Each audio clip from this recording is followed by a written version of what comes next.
शिवजी से सीखे जीवन जीने का सार। अगर आप ये कहानी सुन रहे हैं तो पूरा सुनिए, इसे कथा को आधा अधूरा छोड़कर जाने की गलती मत करिएगा, क्योंकि इस पवित्र कथा को आधा अधूरा छोड़ने से आपको पाप भी लग सकता है।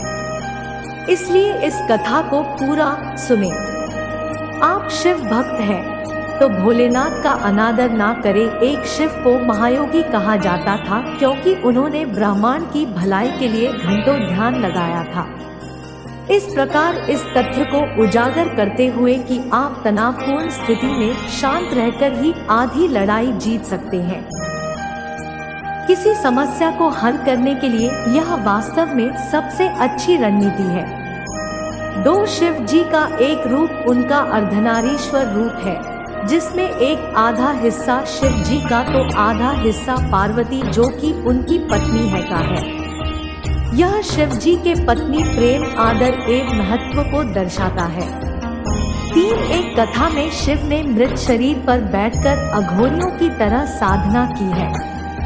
एक अघोरी के लिए जिंदा और मरे हुए शरीर में कोई अंतर नहीं होता। वह एक सजी संवरी देह और व्यक्ति को उसी भाव से देखता है जैसे एक मृत शरीर को। इसकी सीधी सी वजह है कि वह पूरी तरह से मानसिक विचारों के जाल में नहीं फंसना चाहता। घोर का मतलब है भयंकर। इस प्रकार अघोरी का मतलब है जो भयंकरता से परे हो। शिव भयंकरता से परे हैं। भयंकरता उन्हें छू भी नहीं सकती। 4 शिव ने किसी भी सीमा तक जाकर हर वह काम किया जिसके बारे में कोई इंसान कभी सोच भी नहीं सकता।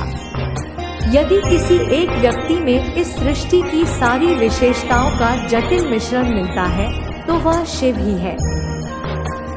यदि आप शिव को स्वीकार कर लेते हैं तो आप जीवन से परे जा सकते हैं।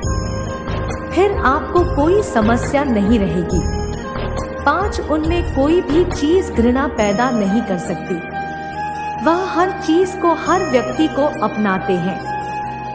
ऐसा वह किसी सहानुभूति, करुणा या भावनाओं के चलते नहीं करते। वे सहज रूप से ऐसा करते हैं क्योंकि वह जीवन की तरह है। जीवन सहज ही हर किसी को गले लगाता व अपनाता है। इंसान के जीवन का सबसे बड़ा संघर्ष यह चुनने की कोशिश है कि क्या सुंदर है और क्या भद्दा, क्या अच्छा है और क्या बुरा। 6 समस्या सिर्फ आपके साथ है कि आप किसे अपनाएं, किसे छोड़ दें। आपकी यह समस्या मानसिक है, न कि जीवन से जुड़ी समस्या।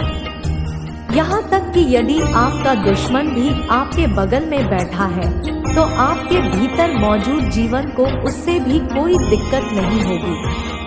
आपका दुश्मन जो सांस छोड़ता है उसे आप लेते हैं।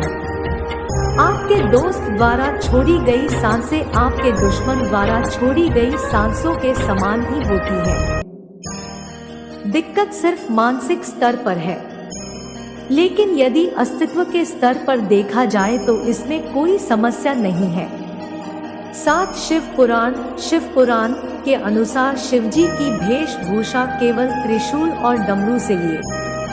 भगवान शिव हमेशा धन से दूर रहे, जबकि शिवजी से धनी कौन होगा। यदि आप धन और भौतिकवादी चीजों से नहीं जुड़े हैं तो आप जीवन में कुछ नहीं कर रहे हैं, क्योंकि भौतिकवादी आनंद अस्थायी है। आपको घटनाओं और अनुभवों में अपनी खुशी खोजने की जरूरत है, न कि चीजों में। 8 कहा जाता है, शिवजी ने अपने अहंकार को बनाए रखने के लिए अपने त्रिशूल को धारण किया, पर कभी भी उन्होंने अपने अहंकार को अपने से बड़ा नहीं होने दिया और न ही किसी और के अहंकार को सहन किया। आपका अहंकार ही है जो आपको सफल होने से रोकता है। भले ही अहंकार रखो, लेकिन कभी भी उसे अपने ऊपर हावी मत होने दो।